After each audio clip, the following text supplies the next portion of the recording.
I'm Josh. This is Colin. And this is Perseverance, our floating off-grid home. Come explore with us as we sail to new places, we learn how to protect our environment, and see how we coexist with nature. We'll also make lots of friends along the way. Leaving Pelican Island, we started our day early with this beautiful sunrise on our way to No Name Harbor. This is the 55-foot bridge I mentioned in our last video. We had another really nice motor sail before arriving at No Name Harbor. No Name Harbor is a great but busy anchorage protected on almost all sides with an amazing seawall. I wouldn't count on the pump out or water being available, even though it's supposed to be.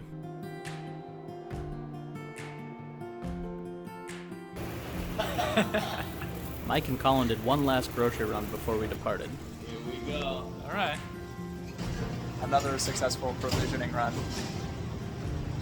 With the tide getting low, we decided to hop off the wall and head out to anchor. Alright, this is our Scissor Sisters anchoring because we're going to anchor any which way. Any which way. We can't. For the rest of the afternoon, we relaxed on the boat while waiting our departure. This is the Gulf Stream. It is a powerful current that can flow at over 3 knots of speed at the surface. It brings warm Gulf waters up the east coast all the way to Canada. A 3-knot current might not seem like much, but when you have any wind out of the north above about 10 knots against this current, the waves start to build really fast. An ideal Gulf Stream crossing would have the winds from the southeast to the southwest or even west, where there hasn't been much of a north component for a few days. Since we saw many days ahead with a southeast wind, we decided to go a little further south from No Name to Angelfish Creek before crossing. Wake everyone up. Biscayne Bay is protected by shoals and barrier islands, but is pretty wide open and deep enough to get some good sailing in. Even when you have strong winds from the east, the wave conditions can be very calm. Colin was still working on some click-to-clear paperwork before we departed. You comfy there, Luna? From Angelfish, we would head out and try to face as easterly as possible to offset our set and drift from the wind and current pushing us north, hopefully landing right at the Bimini Inlet. We left early in the morning in the dark and transited Angelfish Creek. The creek itself has decent depths, but at the very end there's a shoal. We had been through here previously during the day, so we were confident in our ability to make it through. It's always hard to depict the sea state on video, but we had 15 to 25 knots of wind from the southeast for this crossing, which definitely made it a sporty ride all the way across. Luna does really well in these conditions as long as she's in the cockpit, and we do stay pretty flat and level with minimal rolling.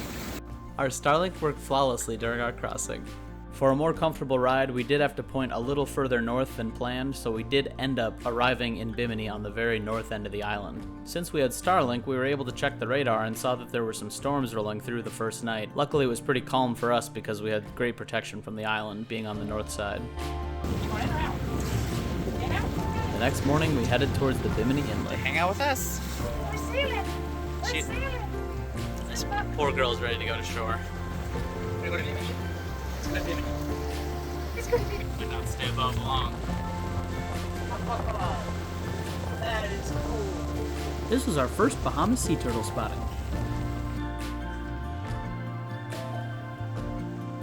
As we came around the island and we were about to enter the inlet into Bimini, our engine overheated and we had to shut it down. We already had our sails up, so I quickly commanded Mike and Colin as to where I wanted them on the sails, and with a good southwest wind at this point, we easily sailed right into the inlet. This is exactly why it's important to always plan ahead and know your alternate options if things go sideways. Once we were in a safe spot, we sailed onto anchor and tried to figure out why our engine had been overheating. After checking the impeller, sea strainer, heat exchanger, coolant, etc., we were unable to find an obvious reason why the engine had overheated. But with huge rollers on our way into the inlet, we wonder if we sucked something up into the saltwater intake for the engine. We used a hose and just backflushed right at the through-hull fitting just in case something was stuck on the outside of the hull, or in the through-hull itself.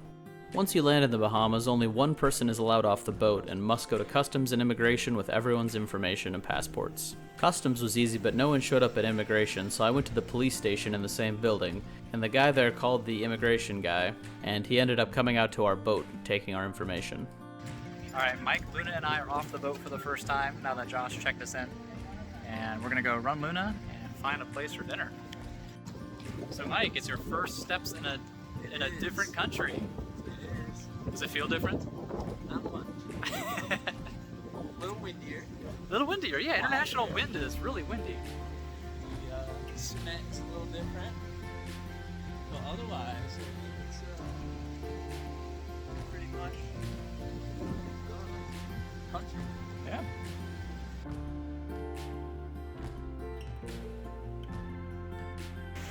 Oh wow. Who would sail in that today? It's crazy. Wow. This is awesome. It was very windy. After 3 days of not being on land, Luna finally got a well-deserved run on the beach. With the last 2 days of our journey being a crazy sail and 5 years of living aboard full-time, Colin and I were just in awe at having finally arrived in another country by sailboat. Can still see you walk down the shore, holding in all the secrets kept me waiting for the answers. The answers. Yeah. After enjoying our first Bahamas sunset, we went to find some dinner. We're in Bimini. We're into the big game marina food place. It's also Super Bowl Sunday, which we were totally not aware. Because we're. Is that obvious? That we wouldn't be aware of that? I don't know. Tell us in the comments below. Is it obvious that we would not No, that follow it's football? Know that it was Super Bowl Sunday? It's always talking about it. We've been off grid. I think this is the longest I've gone without shaving. This is like 5 or 6 days, and it's still like nothing Yeah. compared to most people. We got pretty salty the past couple days. Yeah. It's nice to be on dry land in the boat in a marina, not rocking. The restaurant was super busy with the Super Bowl going on. We shared a table with some other cruisers who work from their vessel studying horseshoe crabs. Come back to the Bahamas. This is the place to be. Those ribs. Bimini Big Game Club, baby. 4 rack ribs. He'll be checking in the Bahamas on his boat next Oh, that's right here. Just for these ribs. This is a normal like to-go box. It's a full meal right there. Eating for days off this restaurant. I'm so full. Our stomachs definitely shrunk from the past 2 days Yeah. being too seasick to eat. I realized that I ordered a burger, and our last meal in Florida, I ordered mahi. Flip that around. Successful dinner at Bimini Big Game. We are walking back to the boat. Super Bowl Yes. is still going on. Yes, the Super Bowl is still going on, and no, we're not watching it. Mahomes just got injured. Oh yeah. The Chiefs are in trouble. Oh no. Oh yeah. How about them Dolphins? Oh man. How do you think I feel? Bewildered, betrayed. If you know, you know. I'm looking forward to a shower and a flat night's sleep. Thanks for watching. Be sure to like, subscribe, and hit the bell icon. It really helps our channel grow. If you enjoy our content, please consider supporting us on Patreon.